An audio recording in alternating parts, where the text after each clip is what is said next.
দিয়ে তারা ৭১ ইস্যুকে নিয়ে এসেছিল বারবার। তারা ধর্মীয় উন্মাদনাকে নিয়ে এসেছিল, জঙ্গি নাটক করেছিল, কিন্তু তাদের শেষ রক্ষা হয়নি।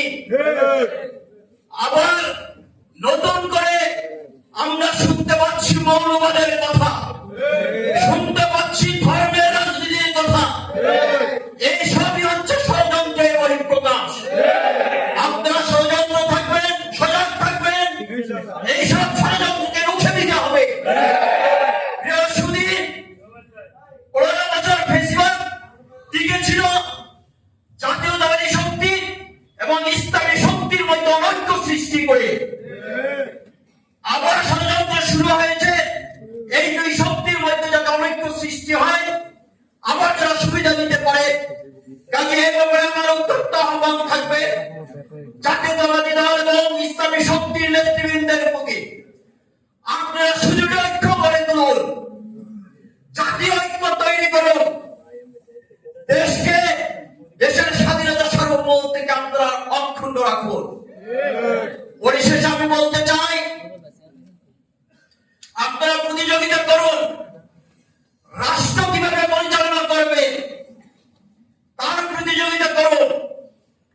ভালো ভালো পরিচয় দিন, জনগণের সেবা দিন, রাষ্ট্রযন্ত্রের প্রতিটা অর্গান যাতে মানুষের সেবা দিতে পারে তার প্রতিযোগিতা করুন। ক্ষমতায় যে লুটপাটের চিন্তা ভাবতেন, ক্ষমতায় যে চাঁদাবাজি টেন্ডারবাজির চিন্তা ভাবতেন, ভালো গুড গভর্নেন্স সৃষ্টির প্রতিযোগিতা করুন। আপনারা যদি ৫ বছর গুড গভর্নেন্স সিস্টেমের মধ্য দিয়ে জনগণের আস্থা অর্জন করতে পারেন, আবার জনগণের ভোট নিয়ে ক্ষমতায় আসবেন। আর যদি আস্থা অর্জন না করতে পারেন, অন্য কোনো দল যদি আস্থা অর্জন করতে পারে তার ক্ষমতায় যাবে, তাদের পরিণতি তাই হবে যদি গুড গভর্নেন্স সৃষ্টি না করতে পারে।